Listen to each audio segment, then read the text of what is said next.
I went upstairs, and as soon as I got to my old bedroom in my house, like I just wept. And I knew, that was when I knew that my body just knew. Like it was a confirmation that I didn't say the precise words of, well, you did this, but I said it in a way, and how he responded. It really hit me. And I knew that happened. And that was the example that Bessel van der Kolk says, that sometimes you could have a trigger or something happens. And I want to also say, not everybody may feel comfortable talking to your perpetrator, depending on who it is, because if you're not in a healthy, healed place. So I've had a lot of healing at that time. Well, I didn't actually, but I had started my journey, but he didn't say yes or no. He just said what he said. And that actually was what God used to help me realize that happened, that I wasn't going crazy. And it was the beginning of my revelations of what happened to me. But I want to say that not everybody is healthy. And that's even in research and books, that like, if you haven't had healing, or depending on where you're at in your stage of your journey of healing, if you go to your perpetrator and they say no, or they say, they deny it, that could totally throw you back.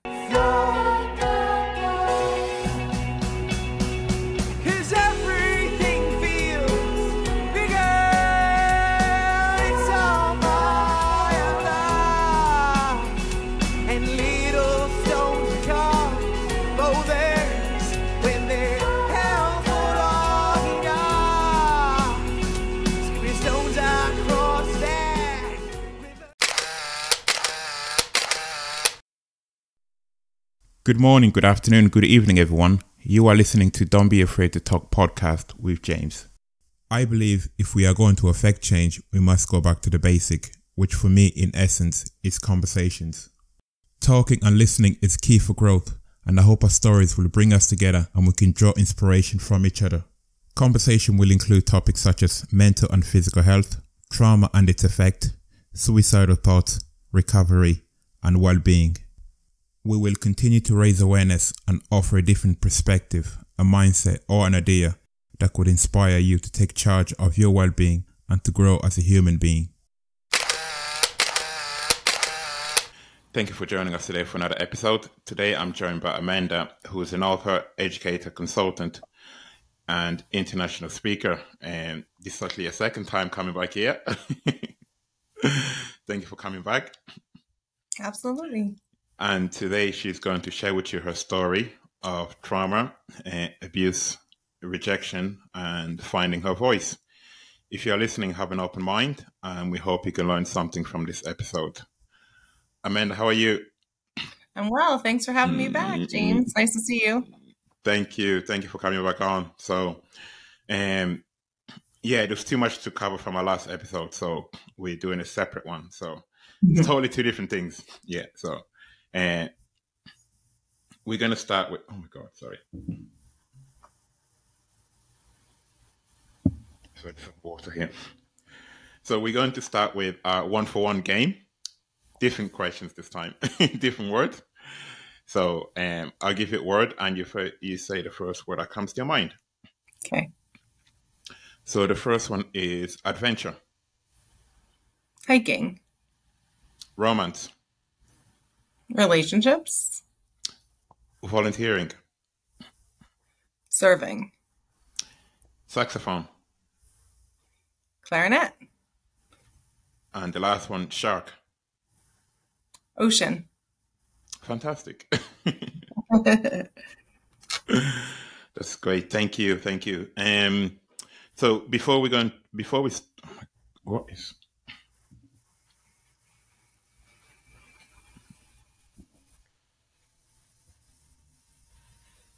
Yeah, sorry. Yeah, before we get going, I'm just going to get you to read a passage from your book, if you don't mind. Your awesome book that I'm reading now, Silent No Longer. Yeah, there's a lot in this book. A lot. And I'm not a fast reader. I think I like to read, like when I'm reading a book, like I'll read a passage and then I'll stop and just think about it for a bit. Maybe that's why I'm a slow reader. So that's why it takes me so long to get through a book. But yes, I would just like you to read this on page 215. Just that middle passage, please, if you don't mind. Okay. So I was terrified to face this painful truth that was hidden for over 3 decades. I can only remember a few little details of the sexual trauma, and there may have been other wounds, but this one shredded my entire heart as a little girl. It was hidden away into my subconscious for years. In this moment, I felt frightened, shocked, and full of heartache. Thank you. Thank you. I think that the reason why I got you to read that, because I think it speaks to anyone that's gone through what you've gone through, and that the pain stays there for decades until you're ready for it. So, yes, we're going to kick off on our conversation, and we're just going to start with, so how was childhood for you? I know you've had it in your book, but I just like to. Sure. So we're just talking about it again. Absolutely. Well, I honestly, when I look back, childhood was probably confusing because there were good things. There were good things that happened, happy memories, and things that seemed like good for, we went on family trips, but there are also hard things, like things that were full of trauma, and I always say that if each generation doesn't heal their trauma or deal with the emotions or seek help, because it's possible for people to get help before it becomes this way, either you carry over it. And so with my mom, I think was more empathetic, but she still had trauma, like I realized today, before she got more trauma in the marriage. And my dad had trauma, but he continued it. He continued patterns. So I grew up in a household that it was scary. I never knew what my dad would do. If it would be like my dad would be like kind, or my dad would be yelling. And my dad, it was confusing because my dad would always be friendly outside the house, but then inside it was more anger. It was like that Jekyll Hyde type thing. And so, it was confusing. So I had a lot of good things, like where we went on family trips, but then I had a lot of, I would say, just not like healthy conversations, or seeing healthy relationship between my mom and dad, and seeing healthy relationships even between my siblings. And so I didn't understand that there were dysfunctional patterns in my life until later. I pretty much didn't realize even till later, like that I was feeling so hurt and numb, and like really had hid everything over the years. And it didn't help that in school, because I was so numb at home, I just wasn't myself, and I had a lot of bullying there. So it was as if every place I went, there was no safety. And that little girl never felt safe, ever. I mean, sometimes when I went to some places, it felt more safe, but I feel like so many people were in trauma that there was like good things, but a lot of hard things. So I spent a lot of years of my life just confused and probably not feeling safe and trying to protect myself unknowingly with unhealthy patterns. And you mentioned during that dysfunction, you kind of became more of a caregiver to your siblings, as well as your mother, I think, was kind of expecting you to know more than you're ready to know. Yeah. I think my mom probably sought help back in that time. It wasn't as, we didn't have as many services. Even today, I think it's still scary when you have like any type of possible domestic abuse, right? Or any type of abuse in the house. I feel like today people may be more vocal, but it's still not where I think it needs to be. But back then it was silent. Like people didn't want to get involved. People didn't know what to do. Church, house, family. So people just allowed whatever, right? No one really ever said anything. And so I think my mom, who was already had her trauma, just kind of shut down. And I think naturally, like part of my gifting is leadership. It's not that I'm like, ooh, but it's just part of who I am. And I think I realized later, like that is who I am. Like I'll just naturally take on things, but I don't want to take on everything. But I learned early, as you mentioned, to, like that I had to step up, or I had to be an adult early. I had to figure things out.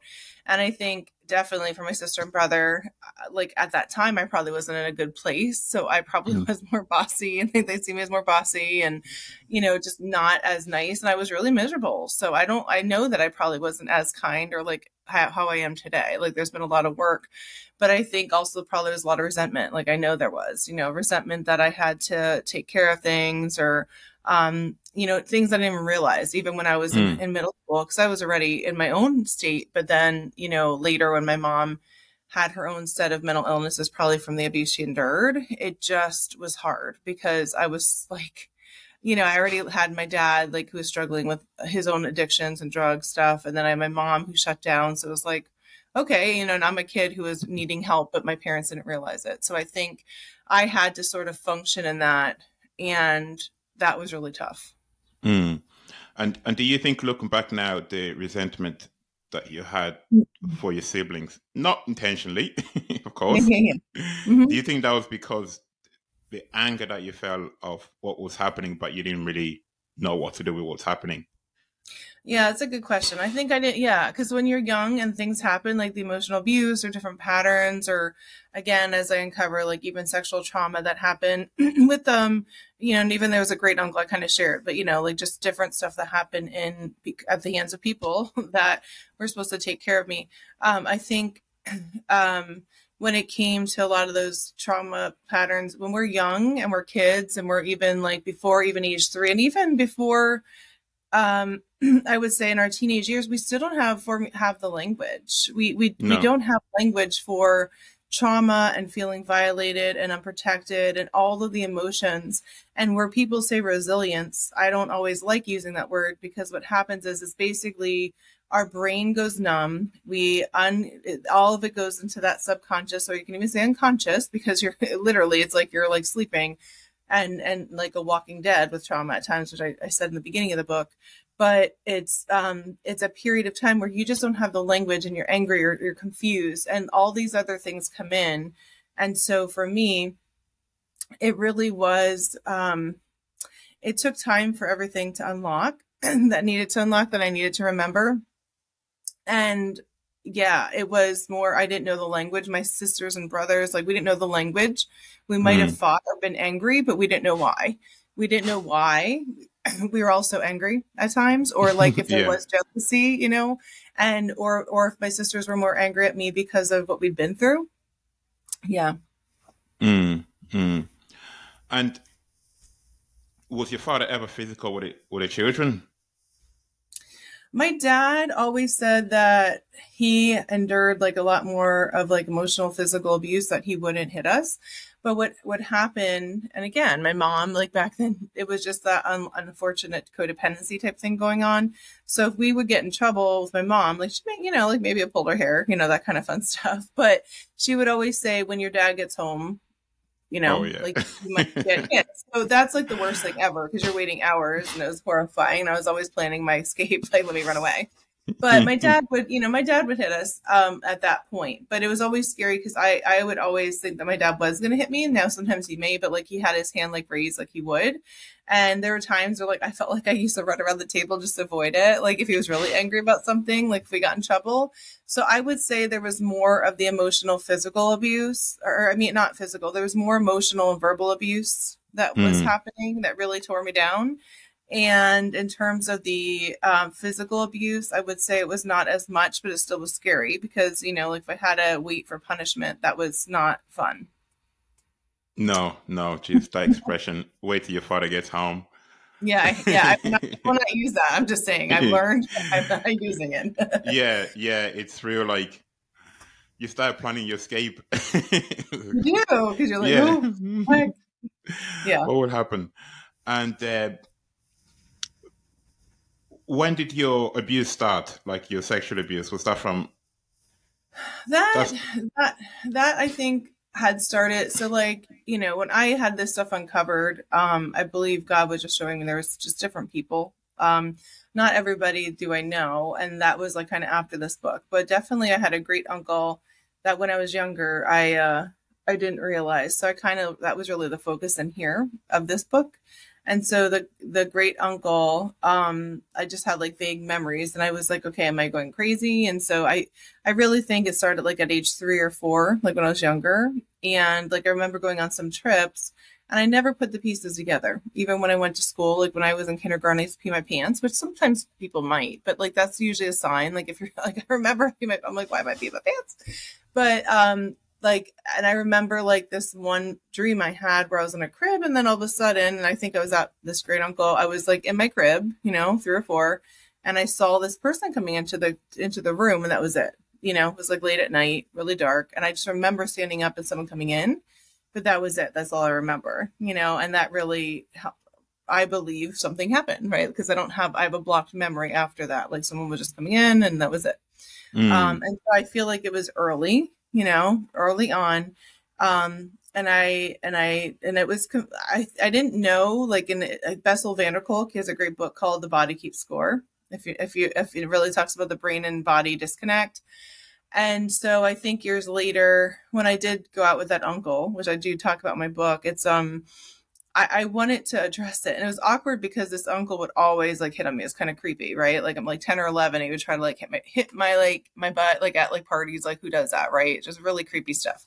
And so, but no one really ever addressed that, right? Like this weird stuff. Yeah. So, but I took him out actually. Like I didn't know what else to do. And when I got home, what was interesting is that my grandfather, like they knew of him, and he left, he moved. And I was so disheartened, James, because it's like, what am I going to do? How am I going to address this? Because I really felt like, okay, either I'm going crazy or this really happened, right? That was where I was at this moment in life, after I left Arizona to come back home. And so I went, he actually was home that week. I felt like it was a God like miracle. He was actually visiting Pennsylvania. So I called him up and he like came over the first day, and it was awkward because like I didn't want to sit by him. My brother like was by me, and then he like moved, and I hated that my brother moved. I couldn't tell my brother. And this guy sat by me, and all of a sudden he's like, "Oh, you should come down to Virginia." And like, I was like, "Oh my goodness," So basically then I ended up calling this guy again because I'm like, I need to say something. So he picked me up, which was interesting that I had him pick me up, and we went to this diner, and I somehow ate breakfast while he was talking to me and even like hitting on me, like during this time. And on the way back, I couldn't even muster the words, but my words were, I feel like something bad happened to me when I was a kid. And I feel like when he said, well, sometimes bad things happen, and, like the way that he said it. And I remember when he did that, and then he gave me this little teddy bear, because he'd give me a big teddy bear when I was a kid, but he gave me this like teddy bear that says somebody loves you in Virginia. And I was like, okay, right. So I'm like, took it. But when I went in the house and up the stairs, and my dad was in a grumpy mood, I didn't care. I went upstairs, and as soon as I got to my old bedroom in my house, like I just wept. And that was when I knew that my body just knew. Like it was a confirmation that I didn't say the precise words of, well, you did this, but I said it in a way, and how he responded. It really hit me. And I knew that happened. And that was the example that Bessel van der Kolk says, that sometimes you could have a trigger or something happens. And I want to also say, not everybody may feel comfortable talking to your perpetrator, depending on who it is, because if you're not in a healthy, healed place. So I've had a lot of healing at that time. Well, I didn't actually, but I had started my journey, but he didn't say yes or no. He just said what he said. And that actually was what God used to help me realize that happened, that I wasn't going crazy. And it was the beginning of my revelations of what happened to me. But I want to say that not everybody is healthy. And that's even in research and books, that like, if you haven't had healing, or depending on where you're at in your stage of your journey of healing, if you go to your perpetrator and they say no, or they say, they deny it, that could totally throw you back. Now, for me, now in this case, what God used that as, this was the place where I needed confirmation, and he used it to help me really feel that deeply and realize I wasn't going crazy, that things had happened, but God was starting to reveal why I was feeling the way I was feeling, and so that was huge for me. So, and again, everything was stemming from childhood trauma, and I believe this completely. I believe that everything that happens to us, if we don't address those events, those perceptions of feelings, and they're not released, will impact us in adulthood. And so it's so important to know that, because it can impact your very identity of who you believe you are based on what happened to you and all of those events. So I'm a big proponent of actually handling that childhood trauma deeply, even though not everybody does. But to me, that's what I do as a coach. And that's, and it's a process. It's a process. It's not overnight. No. And so I also want to add that too. Yeah. And did you ever speak to your family about it? And did they believe you? I did share with my sister and brother first, just because there were different things that happened. And I just, as a result of that, because like when you've had something happen to you, often like that might happen, like where like you're acting things out or different things Mm. happen. Like, or like, so I feel like I shared that with my family. And I mean, I think like for my sister and brother, like they were supportive. My mom was kind of like, well, I don't remember anybody like being near you. And again, like, I don't think my mom recognized like she was dealing with her own stuff. So it's kind of hard Mm. to even realize any of those situations. And I think for my dad, he was quiet. And I think really in terms of all that, it's just different because not everybody knows how to handle that. And depending if that's happened No. to other people or if their family said, nope, you don't talk about it, it's kind of like an unspoken thing. So I think that's part of what happens is that as you're uncovering these things, unfortunately, not everybody is trauma informed trained or people, families don't know what to say. And so that was an interesting journey because you don't always remember things. So I was starting to get those pieces. But remember, like when you're uncovering dysfunction, it's not always easy to talk No. about or discuss. No. And the people you talk to, if they're not ready to hear it, they will. Mm-hmm. You probably come out of it feeling worse because they'll probably blame you or deny what happened. Yeah, Yeah. right. Yeah. Mm-hmm. Yeah. Or Yeah. say, are you sure that that happened? And Mm. again, that's where it's important when you're in the healing journey to know, like who to talk to, hopefully safe people. And even for myself, I think I've even had some blogs on talking about like what happens if a child talks to you. And I'm also in the process of writing some, I believe, trauma informed books to help families, to help, relatives, to help children actually share Mm. what might Mm. happen so that we can really uncover it. So be on the lookout in the next 3 to 5 years for Yeah. Yeah. the I'll different definitely book. keep a Yeah. lookout for that. And you mentioned from everything that was happening, you experienced a lot of rejection and you Hmm. became a people pleaser, for a better word. Yeah. Yeah. Yeah. I think I have different responses like I did in the past, like fight, flight, right? Fight was more, I was actually more of a flight person. Some people are fight. I was more Mm. of a flight response. That tends to be sort of what I do at times. But the fawning was a thing that I used to do. I think the fawning and the flight was kind of how I responded. The fear where you freeze. I don't know that I always did that. And the fight means like I will like if there's something with somebody else or whatever, like I may be one that would take care of it, right? So, but if it's Mm. for me, I think if it's something towards me, I think that my biggest one was that flight or the fawning. And so Mm. fawning is when you're people pleasing, when you kind of go with things, but it might not be what you really want. And so, yes, I used to do a lot of people pleasing because I didn't really feel loved, which is interesting because my name is Amanda, which means worthy of love. My whole name is pretty fun, but that is the big thing that was attacked most of my life. But that's my heart. Now I know who I am and I know that I'm worthy of love. And I can say I'm worthy of love and then not be like in a pile of tears. But when it comes to and my passion is for people to know they're worthy of love because that's the biggest thing. To start your Mm. healing process, you need to actually receive healing to know that it's safe to receive love, to then feel love, that to then actually love. So yeah, so sorry. So with that, I think there was just a lot of people pleasing because I didn't feel loved, and I'm like, I have to perform, or I have to please, or I have to do something great for other people for me to be loved. Like I couldn't just be loved no matter what for who I was, no matter what I looked like, no matter what Mm. I did. I had to perform. So I had that in my head. I had to be perfect. I had to perform to be loved, and that is how I did. I did all these things to achieve. High achiever. High achievers Mm. often don't feel loved and they feel like they have to perform to be loved. And so I was doing all this stuff just to have positive Be. stuff happen. Yeah. Yeah.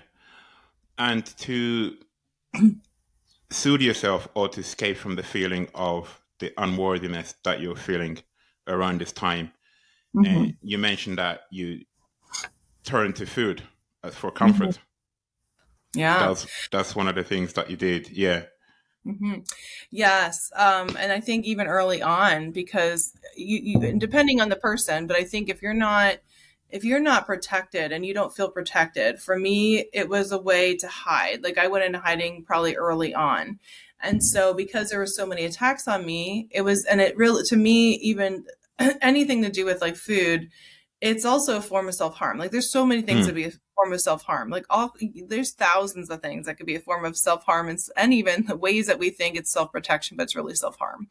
And so I did that because I needed to hide. I didn't feel safe. I didn't feel comfortable, even in groups, actually. But I, as I continued the healing journey, I realized that there were other reasons why. But yes, I turned to food to protect me, to keep me safe. So that was my thought, that it would be keeping me safe or comfort the pain, because there was so much pain that it was just easier to do that than like feel uncomfortable, feel rejected, all that stuff. Even though it didn't feel good afterwards, like all the patterns of eating, I dealt with all disorders in my life.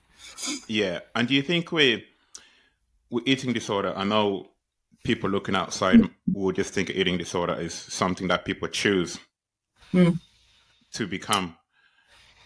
Obviously, it's not the case. Yeah, no, it's linked to mental health. And there's different research that shows like whether it be binge eating or throwing up and puking kind of stuff, or even anorexia, like where you're withholding. So anorexia, like when I think about my time when I did that in college, it was more of a control thing because nothing I could control in my life. So I was just dealing with that. And not everybody has gone through sexual trauma that has that. I think generations past, if they had sexual trauma, it could impact people who didn't have it now.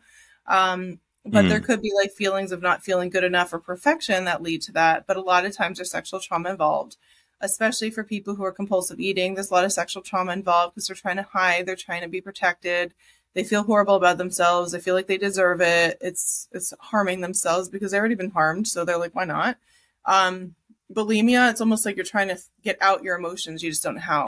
So when I have bulimia, and it was interesting. That was a short stint. But when I had that, it was just my way of, I could just do that. I could eat and then I could just throw it all up, or, and I think during that time, I didn't know what to do with the emotions. They were too big. And so I did that. So, and then just the body dysmorphic, like even when I had done all this stuff, it was confusing. Like if people said you look good, then I was like, I wasn't looking good a minute ago. So now I need to keep going. And so it was really unhealthy because just even having any type of saying stuff about your body, it could go either way. It could lead you back into more anorexia. It could lead you into other patterns of eating. So for me, that's what happened, because like I couldn't process it. I had like the ABCDs, I call it, of it. I had all of them. So and it's definitely with mental health, but it's because something's happened in our lifetime, or we feel like we have to be a certain way. That's perfection, performance, or abuse of any kind, or anything that we think is wrong with us can lead to those disorders. Thank you. And when you entered into relationships from your book, it sounds like you met a lot of emotional, unavailable men. Yes, I did. Yes, I did. I did. And I didn't realize that, I didn't realize it during, because you just don't know. And I think like it was interesting because if I had people that were sort of available, like there were some people that seemed really great, even in college, and I'd run away. I'm like, okay, like this person wants to buy me flowers and a book. Like I'm horrified, right? It was so scary. I'm like, I don't know what that looks like. So you tend to go to the pattern that you're used to until you know better. And so I would go to all these people that probably weren't the best people, but I was trying to seek their love. But again, that goes back to your childhood parents. It really does. It goes back to, well, you're still seeking, and it sounds weird to say, but it is. It's like you're seeking love and and we get shaped by our family patterns, but you're seeking love. Now, if you have a healthy attachment and you have healthy stuff, then like you might seek people that are healthy, not like that they're your dad or mom. So not saying that, like not totally Freud, like I'm not Freud, but I'm saying when you have healthier childhood or you're healing from that, you tend to have, we tend to just go after the patterns we see. And even if they're healthy or not, every family has stuff. So it's like important to know that. But for me, I tended to not realize that I was going after people that weren't treating me well, or like I kind of knew, but I was used to it. And that took a long time until I started to get healthy myself and like actually know what I deserve. And sometimes emotionally unavailable men, like, were, it was just safer. It was safer because I wasn't even either. Because I think, and it's a good point that one of my friends, she has some great revelations about this, but I agree, is that I wasn't emotionally available either because I had all this pain. So I wasn't in my best emotionally available place, nor were the people. Although, like, some of that there was abuse. So it was a two-way street in a lot of ways, where if you're with somebody like that, you don't even realize that there's unhealthy things in you. Because why would I even be with them in the first place? Like, what was that? What was I allowing? Why was I allowing that treatment, and why was I ignoring the red flags? And so I think today now, and people be like, oh, well, you have to like rush into things. I think now I know, like when that happens, like it'll be in a different place and I'll be in a different place. Yeah.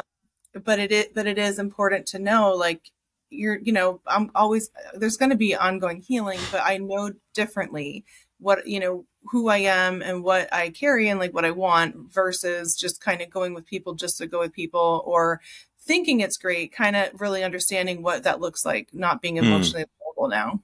Yeah.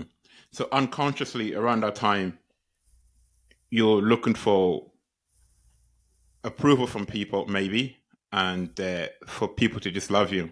But it just happened to be, now, most like any relationship at the start, they start off great. And if there's dysfunction underneath, that eventually starts to come out.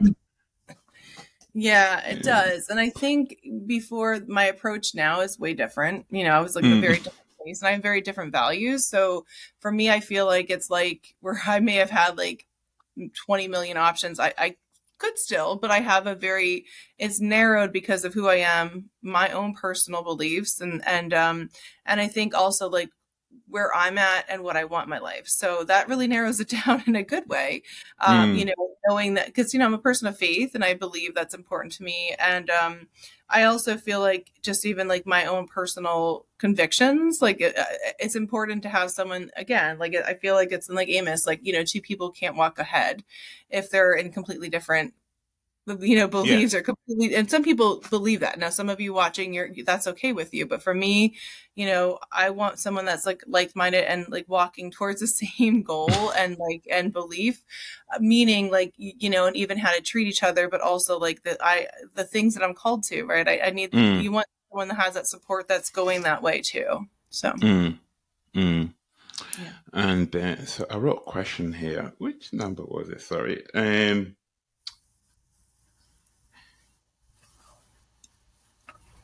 Sorry. Let me start again. Your healing journey. Did that start from? I think you mentioned in the book about a healing journey, that class that you attended, and that kind of.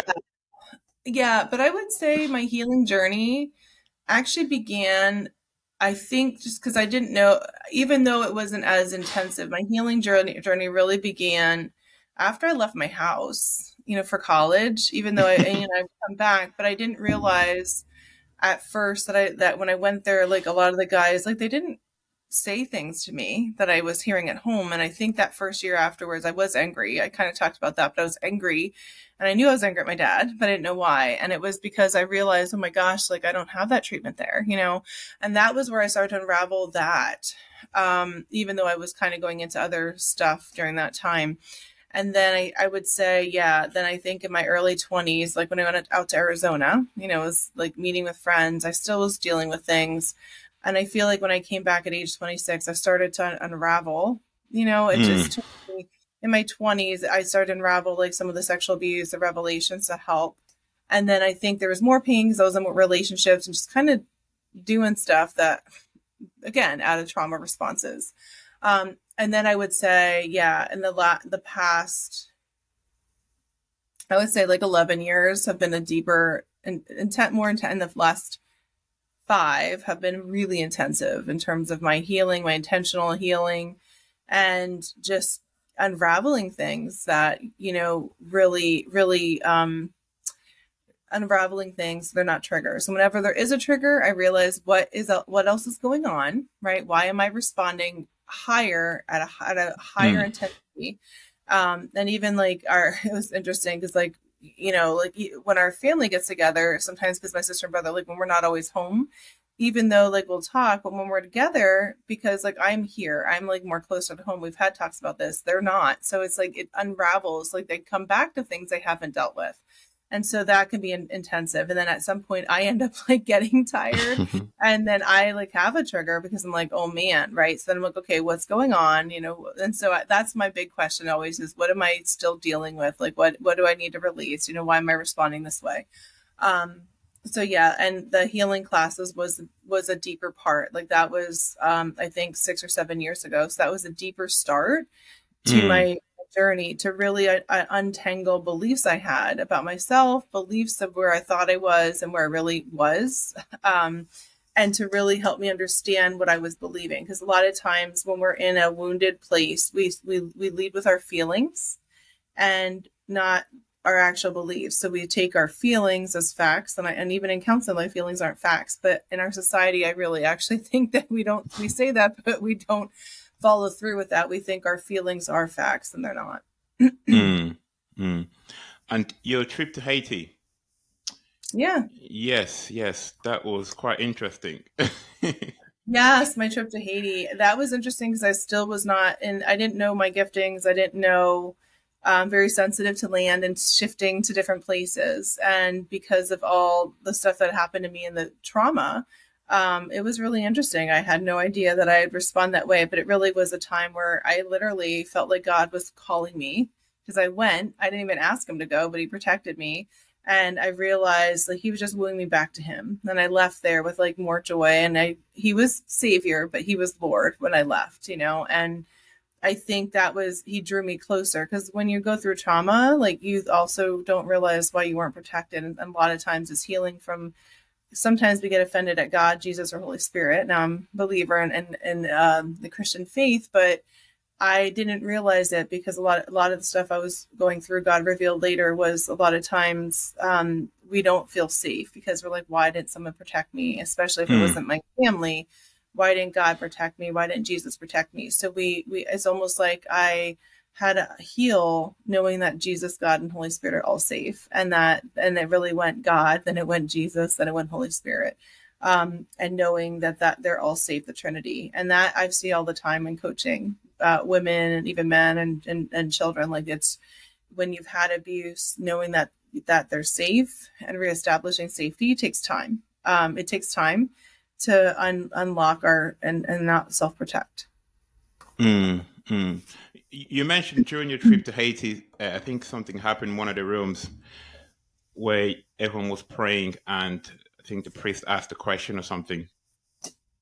Tell us about that. Yes, I had done a baptism, but when I was there, and there's, I think somebody else too that might have gone forward, but I was really struggling. And I feel like all week God was wanting me to like, just really, I was struggling because I knew him, but it was part of my journey where they're like, well, I think there's still someone that needs to call Jesus Lord. And I was a leader, and I didn't realize it, but I just fell down weeping that I felt like there was such condemnation. So even though there's a cross in all of my life, a lot of times when you have trauma and abuse, there's sin, condemnation, and shame cycles. So I felt like I had to work and perform what Jesus already did for me, that what his blood already covered. And so at that moment, I bowed down and said, Jesus Christ is Lord and King and my Savior, not just my Savior, but he's my Lord, like of my life, and that I'm willing to serve him. And I felt like in that moment, it was a beautiful, like just that I was loved, because I was in such a weird, awful state. Like I literally, like it was a bad, like I was like,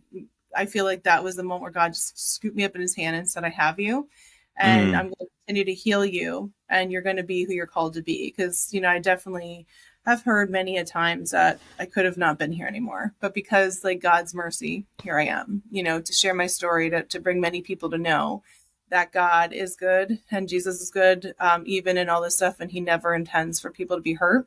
He, you know, a lot of people have free will, but he never intends that. He wants us to heal from trauma, and it's not. And that was hard for me to realize. So there's a whole story on that, James, but basically it took a lot, but God's still good. And I still know that because of what he's done in my life and the hand he's had in my life, even through this journey. Yeah. Now, sorry, when you say a hard lot to realize, do you mean like you're questioning the faith, or were you just questioning yourself? I think it was more, yeah, I think it was more like I knew of God, Jesus, Holy Spirit, but I was scared, and they were more like I intellectualized them. Like they were more like in the book. It Mm, really, God had to teach me. He's like, well, no, I still heal, I still deliver, I still save, I'm like actually a living God. I'm not like far, far away, and I actually do protect you. And like, and I think even with that, so that's what I mean. So during this, like when you've been through intensive complex trauma, it's hard to have safety with anybody. And then it's like you're mm, trying to then envision yourself being safe with God. And sometimes you say that, but you're actually not believing it. And that was my journey. mm, Like I said I felt safe, but I didn't always, because I felt this pain and I had this violation, and it was very confusing. So I had to relearn that God is safe, that Jesus is safe, and Holy Spirit, that they're not going to hurt me, that he's the God of protection. And as I continue to be with him, no matter what. So yeah, I think that was really in Haiti. He was really like bringing me back into relationship, and that God was safe, and that mm, he was protecting me. So really that was the big thing that happened for me. mm. So you have to change your mindset from just thinking,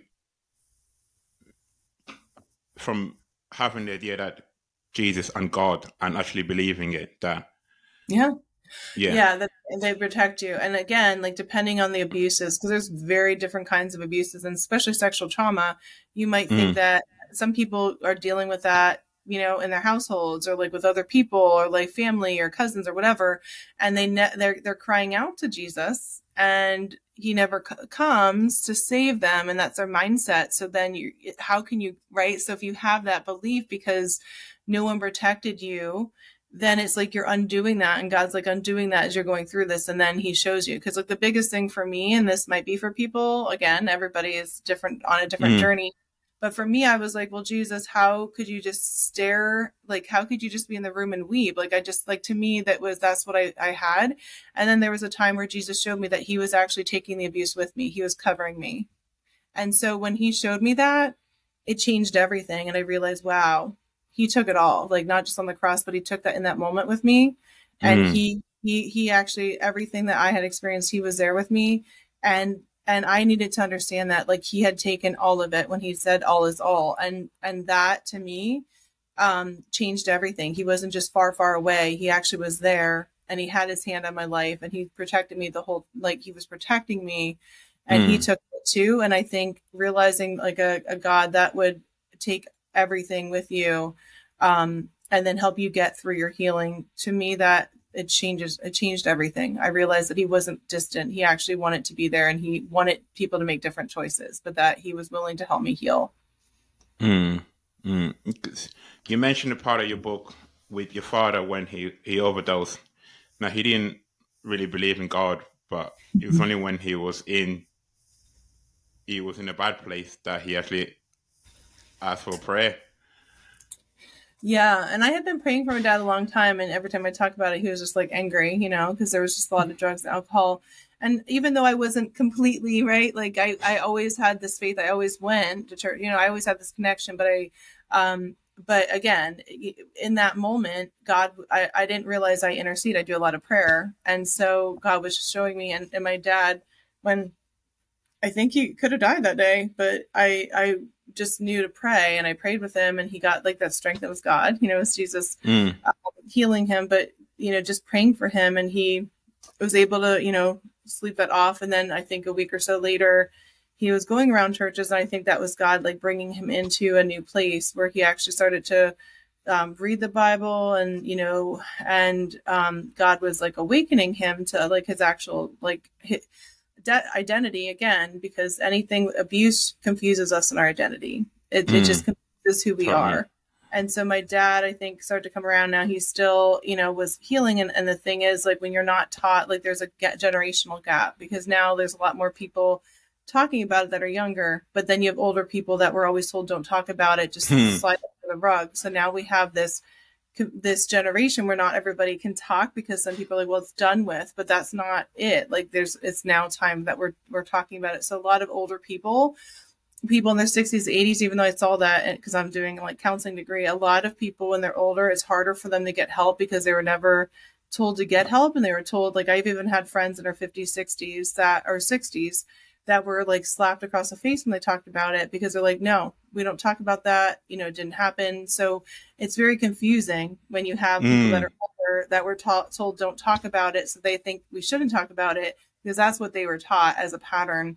And today we're saying, no, it's time to talk about it. It's important to get this out and get healing. So you have this conflict and this confusion with push generations. and pull. Yeah.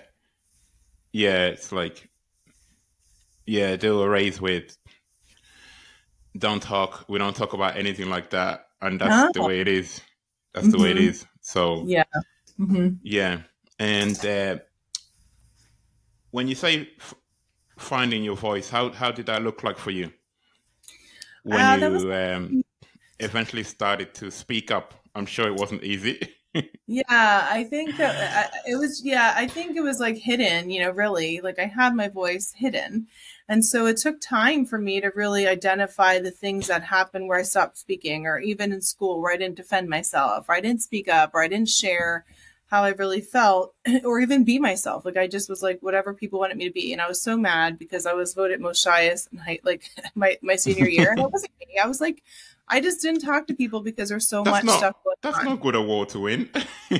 I know, I was annoyed, but I'm like, you know what, fine. But it wasn't me. But I was in that part because I didn't really have people that were safe or like friends. But I think as I started to go, like people knew I was a leader when I was in college. I was a resident assistant and I had those leadership skills. And I started to talk to people then. I started to come out of my shell. I started to be like who I really wanted to be and always dreamed to be. And I think as I continued, I started to realize how to communicate instead of having passive aggressive stuff, because I was taught not to share anything. Or even when I would talk with, you know, my dad when I was younger, trying to defend myself or defend things, my dad would always tell me to shut up, right? Like, shut up, you know, be quiet.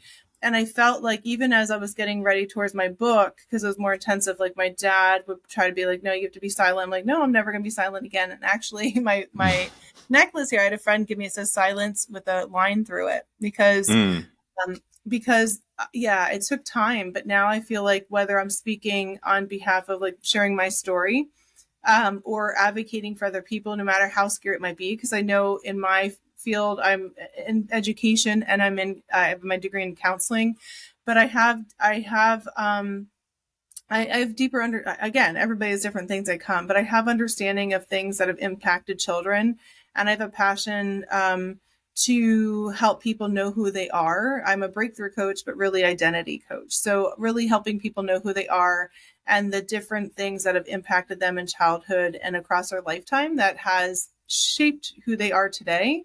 But it doesn't necessarily mean that they're responding out of their traumas. And so helping them do that takes some time. But I'm passionate about it. So basically with my voice, it's like speaking on behalf of and advocating like for people, and also speaking on behalf for like what's gone through for me, and helping many people understand that it's possible to heal. It's possible to change. It's possible to shift how you think. It's possible to have a completely different lifestyle in terms of like, whether it be your health or anything, because as you shift and as you realize what impacted you and that heals, then your brain can shift day by day, and you can have a new life. Because my life is completely different and it's continuing to grow. And I feel like this is a big year for me to really, as I'm shifting out of all the hard old stuff. And I know that I don't look like anything I've been through. And that has been amazing, because I've had people share, because I've had other counselors when I've done different groups, and they're like, I don't even see that, because sometimes I can tell when people have been through trauma. And I still believe I'm not arrived, but it feels great to know that completely. I know that I probably would have been identified with different mental health things at a serious level when I was younger. And I don't have that. I have a peace of mind. I don't have the racing thoughts. I don't have the fractures I used to, but I'm still continuing to heal, but I'm completely different with my mind because of the healing I've done. And I don't say that with arrogance. I say that because I'm really grateful, but I also have a lot of compassion, because I know that every person's in a different place in their journey, and I know completely what it's like to be in that place. And but I also want to offer that there's a lot of hope. I didn't know there was a lot of hope until the last especially 5 years, and especially the last 1 or 2. And this year was the most freeing year, where I started to know who I was and just really had that congruence of my mind, heart, soul, congruence of my thinking. And I completely thankful. And for anyone that experienced sexual abuse, like who just doesn't know where to start, because like with it comes a lot of shame, and especially if you're carrying it for most of your life, and like what do you say to people like that? Yeah, I think the first thing is it's not your fault, and shame makes us think that it's our fault, and it's not. It's not your fault. You didn't deserve it, and I'm sorry that happened first. That there's nothing wrong with you. It's something that happened to you. That's what we say during trauma informed, and that if you don't have people that you feel safe talking to, there are different numbers. There are different hotlines. I think even like the child abuse hotline, mental health. If you look, and you can call people. There's like NAMI, which is National Association for Mental Health, or Mental Institute. And there's different places that if you call, at least they can talk to you and then give you some more resources. If you have a safe friend or a trusted friend, you can share with them.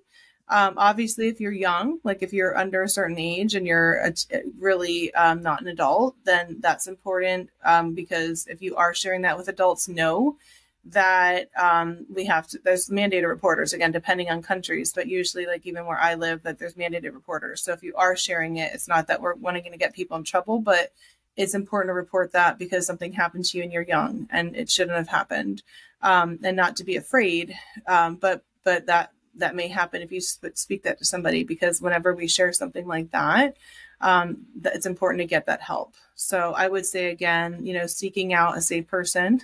If you are an adult, having that safe person, talking with them, and then also seeking out other numbers if you want it more private, different hotlines to just check in, and definitely with that comes counseling. Counseling is a way, and they're different. Hopefully, I know that there are different ways that sometimes insurance covers it, or again, if you are trying to get those resources or plugged in with those different hotlines, because they can help at least talk through or find some different support groups for you, because going through that and healing, it's always better with community and other people that might say they can understand and have compassion. And would you advise anyone, now when you're going through this, you don't necessarily have to confront your abuser? Yes, you don't have to confront your abuser. And I would say, unless you're in a great space, so like I've read a lot of books, especially even with Judith Herman. She has a book, on Recovering. That's an older book. Some people had talked to their abuser and they denied it, and they said that all this stuff, and the person thought, okay, maybe they would say yes. And it put people back, it set them back because they're in a different place in their journey. And so know that it's hard because you want to confront it, but sometimes it might not be a good time, or sometimes it's hard to accept, but sometimes you just are not going to share it because they might not be in a healthy place. It might be a dangerous thing for you to do. So just know that sometimes you won't be able to confront the abuser. Not saying that you can't, but using wisdom, or like talking with other people who might, as you go through the process, right? Because sometimes that's important, so that you have wise counsel. And again, that might be with counselor or somebody else, because if you're sharing information, like the more they know, they can assess whether that person may or may not be in a good place, and also assessing where you are. Because if you're not in a good place, meaning like you're having a lot of hard times, a lot of anxiety, really stressed out, you're going through the post-traumatic stress disorder. And so if you're in a state where you're really in the beginning parts of that, it could put you back, meaning like it could get worse with that, rather than like a place of relief or something that's going to help you move ahead. So definitely, talk to counselors, talk to safe people. Having that wise counsel will help you make a decision. And definitely, if you're in the beginning parts of it, it may not be helpful. It might actually be worse for you at first. So you really want to assess where you're at before you would do that. Yeah. So yeah, everyone's journey is different. So it's, and it's not a straight road. There's a lot of forward and backward. Yeah, definitely. And how's your relationship now with your parents? I think I'm definitely on a journey with my mom. Like I had to uncover because sometimes when you've had like different abuse and I was a lot. I'm the oldest, so I was really angry at my mom a lot. Again, not for many different reasons, but I think because like she stayed or like I had to be an adult, and also like just upset because I'm like, okay, like here we were in this environment. So I really had a lot of anger. And they said that that's not abnormal. Like you might have more anger towards like one parent versus another. And I couldn't uncover my anger towards my dad as much. I do have that. Right. And then it's also confusing because of maybe like tactics that are used by abusers. So I really had to uncover that. And then with my dad, I have a lot of boundaries up. Because my dad is, because when you have family, and again, if they don't choose to get help or seek help, or like they don't think they need help, I'm wanting to continue on my journey. And so I've had to put up boundaries where I just wouldn't see him at the house. I would see him out to dinner. I wouldn't go over. I've had to leave the house when he gets angry because he hasn't dealt with things. So I have boundaries up, and I continue to do that because it's healthy for myself and it's not to harm him, but it's like, I can have empathy for him, but I need to have empathy for myself because I'm also healing. And so I can have empathy for his life and things, but if he's choosing not to get help, and that's what I told him recently, I'm like, if you're choosing not to get help, that's your choice. But I also have a choice to be around you or not. And I'm not always feeling safe. And so I'm going to choose not to come over because I don't feel safe. Totally. So I'm very vocal. Mm-hmm. Yeah, totally. And even that process could be difficult, especially when it's with your parent, Yeah, no, that's... Yeah. And sorry, a couple of more questions. What's your favorite Bible verse? Well, I have a bunch, but actually my one that I feel like God kept me at was Proverbs 3:5-6, which is trust in the Lord with all of your heart, lean not in your own understanding. In all of your ways, acknowledge him and he will guide your paths. So I really feel like in my life, I've had to learn how to retrust God, Jesus, and Holy Spirit. And he continues to be faithful in showing me that he's in my life and that I can trust him, which is part of the huge journey. Because that's relationship. If you can't trust, then you're not really in relationship. So that was a big verse that I've used, and that has been like even a verse with my name. So it's a meaningful one that I have memorized. There's one on, I haven't gone through all of them, but there's one on, let me just try and find it, page 147. And Psalm 34:18. That says, sorry. No, you're okay.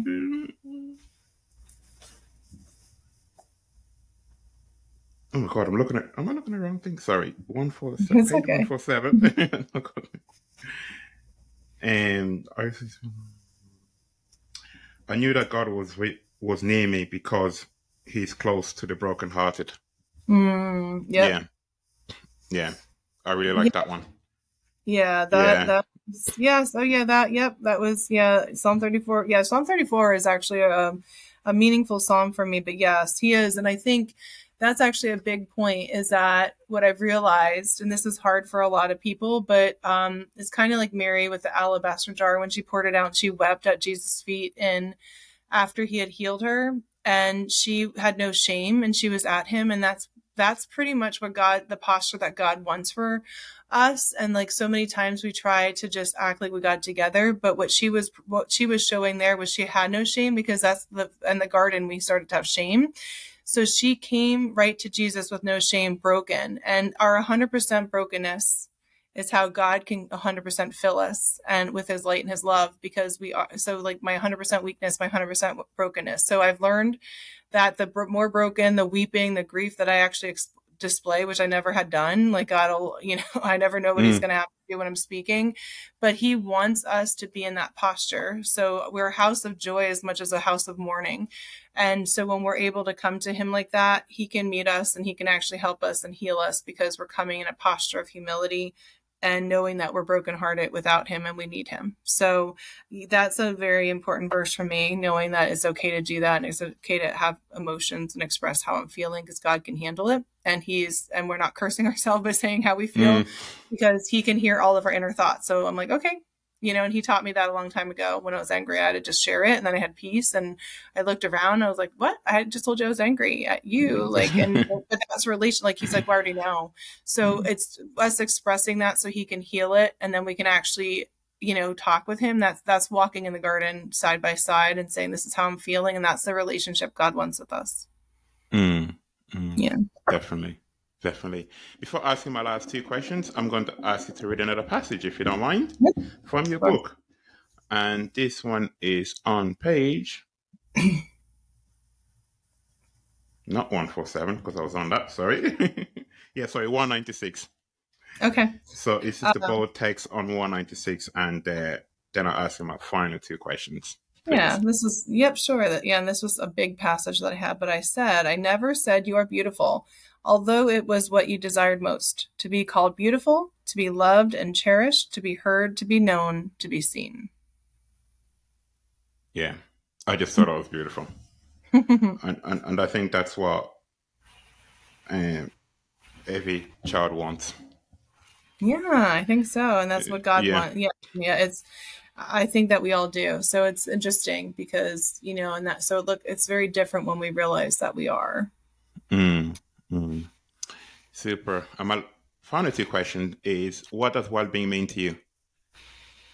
What is what? I'm sorry. Well-being. Well-being. Yeah. What does it mean to you? Right. What does it mean to you? Okay.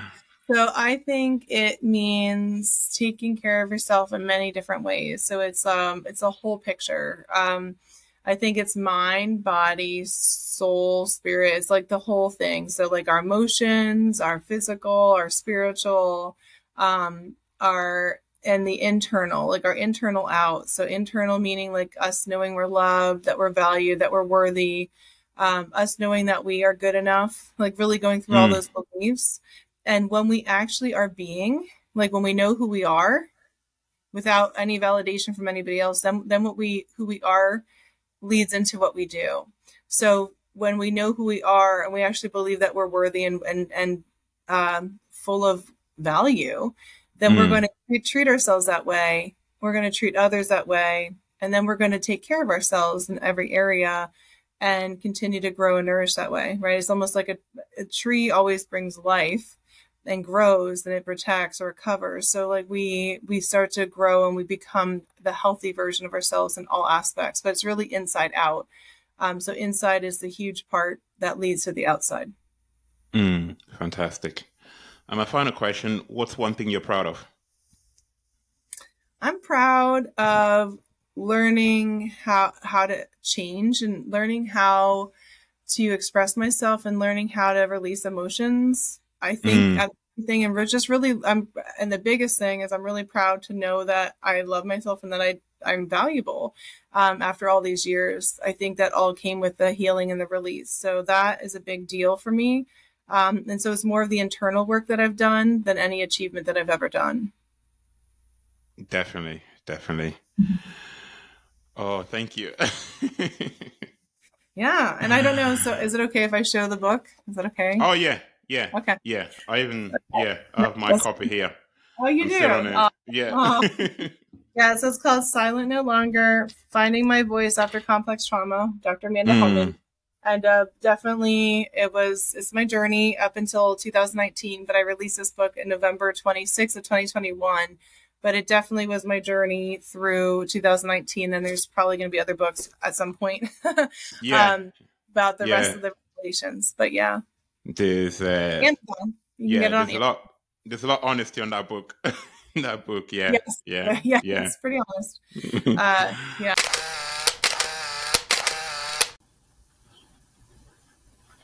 Sorry. You're okay. I have to talk to myself. Okay. Thank you for joining us today for another episode. No.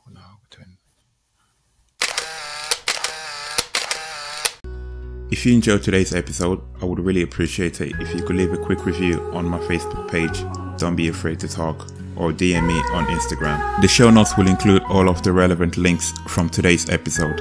If you haven't already, please download, leave a rating, and share with your friends. you might just reach that person who needs to hear this message. Please be sure to subscribe so you don't miss any future episodes.